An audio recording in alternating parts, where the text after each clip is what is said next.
Today's Philadelphia Eagles now is sponsored by 8 Sleep. Get $200 off their pod cover at 8sleep.com/chatsports. And if you use that link, not only do you get $200 off, you get free shipping as well. Stay tuned. More on them coming up here in just a moment. Lion Fighter X getting us started on today's Philadelphia Eagles now mailbag with this one. I met Avonte Maddox about a month ago. I'm not a big guy, under average, and I was way bigger than him.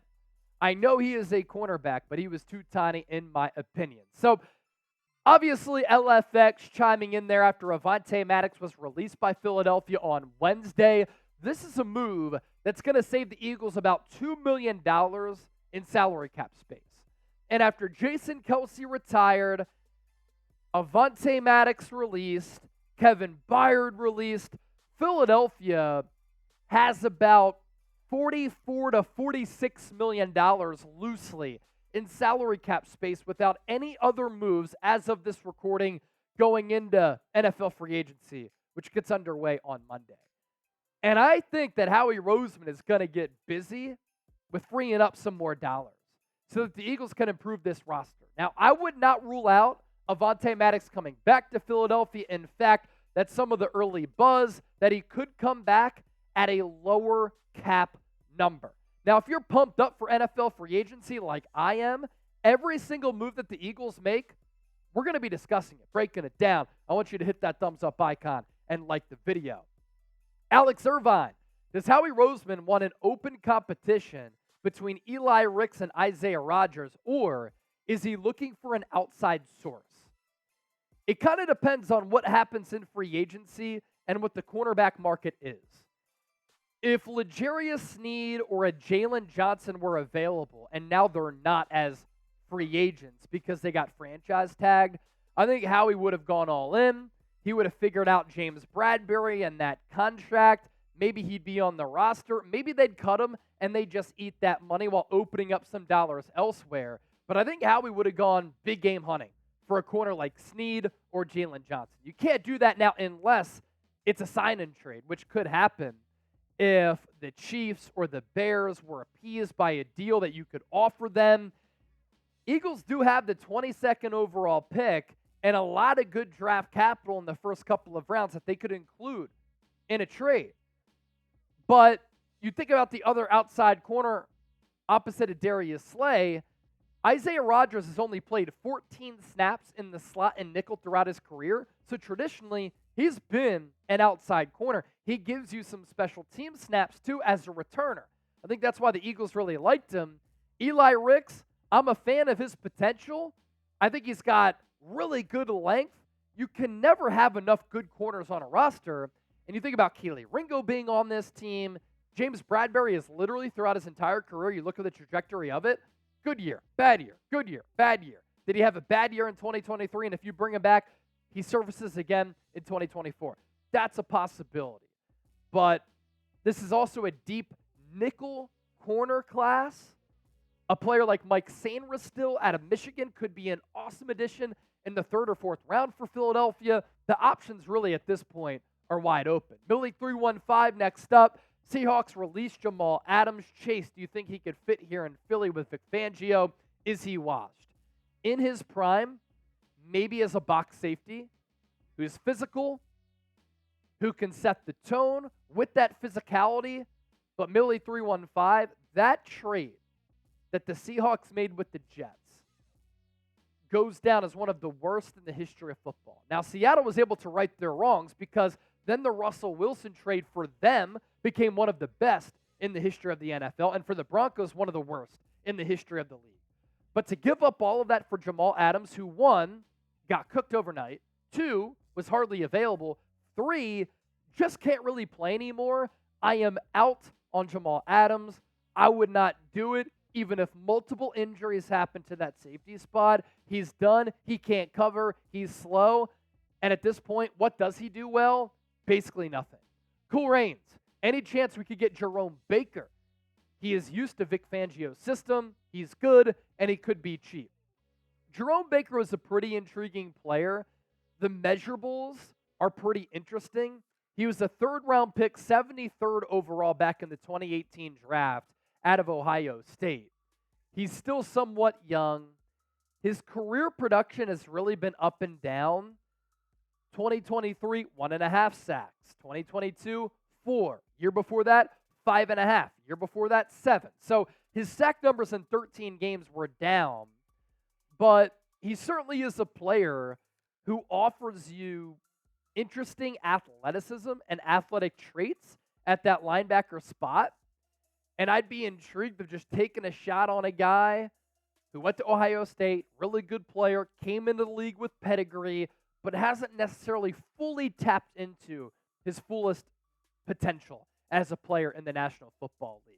Who is your dream free agent target? I'm very interested to see which players fans really want the Eagles to target, and I want you to let me know down below in the comment section right now. Just look at the channel history. We've talked about a bunch of free agent targets for the Birds. Before we continue to move forward and take your questions, today's Eagles Now is sponsored by 8 Sleep. $200 off the pod cover by going to 8sleep.com/chatsports. You also get free shipping as well. Now, the pod cover will improve your sleep by automatically adjusting your bed's temperature based on your individual needs. And this cover, easy to use.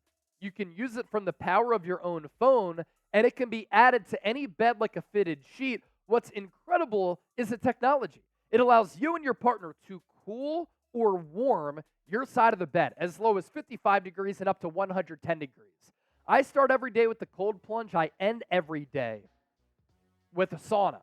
So I love the cold exposure and the heat exposure. And then when I go to sleep, if I'm in the mood to sleep a little bit cooler, I'm able to do that. If I want to sleep a little bit warmer, you can do that. If you're feeling sick, you need to get some sweat out, you can turn that puppy up to 110 degrees, and you can do that outside of just sleeping. So the options here are limitless. What's incredible, too, is that the pod also tracks your sleep and your health metrics. On average, pod users see their sleep quality improve by 32% after just a month on the pod. So there's no better way to improve your day-to-day life better than sleep. Easiest way to do that, I'm telling you, 8 Sleep's Pod 3 cover. Go to 8sleep.com/chatsports. $200 off and free shipping on the pod cover by 8 Sleep. Invest in the rest that you deserve with the 8 Sleep pod.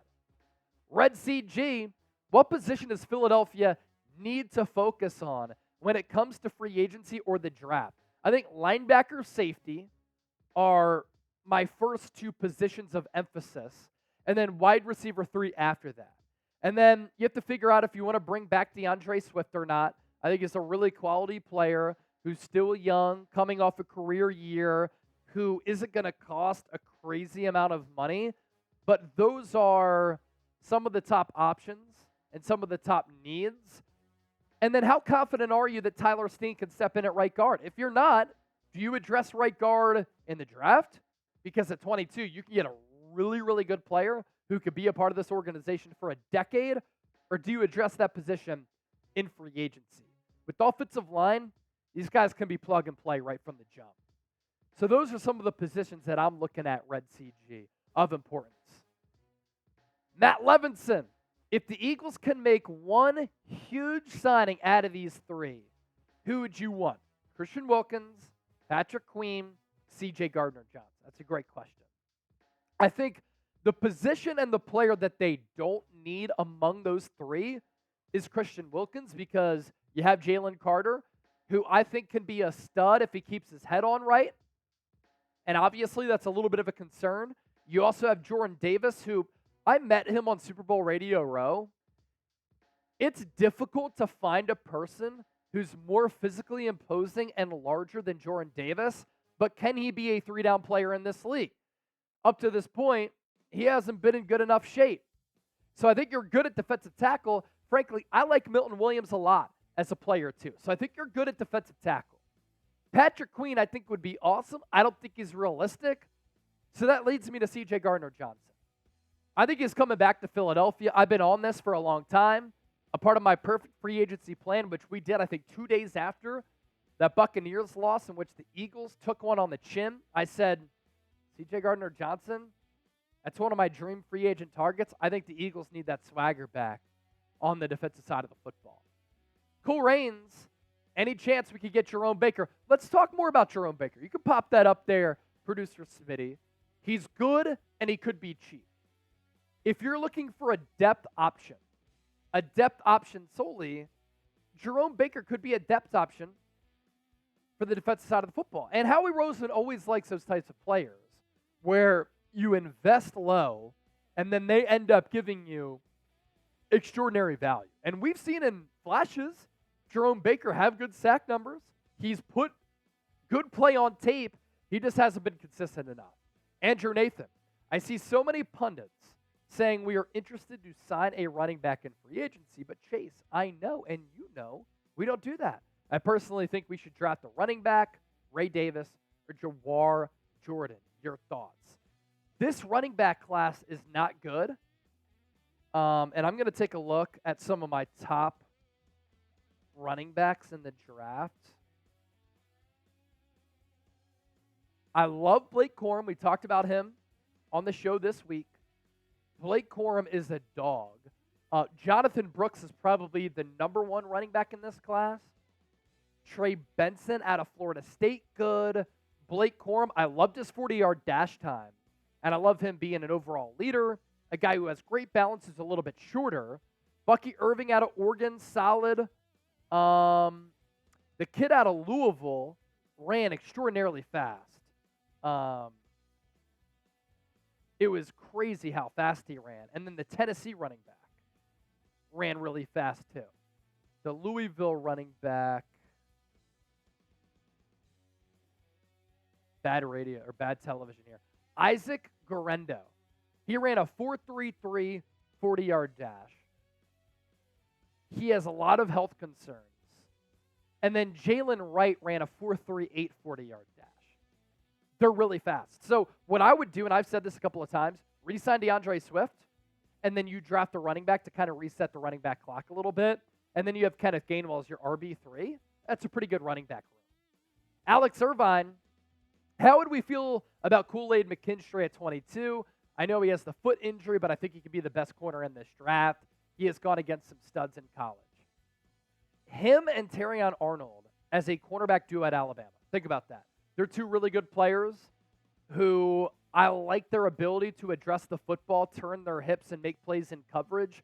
The Jones fracture concerns me, and I'm not sure how much you could rely on him to be a day one impact player because the reports are he'll be ready for week one. He's going to run the 40-yard dash at his pro day, so he hasn't even known that he's been dealing with that injury. That's a good sign.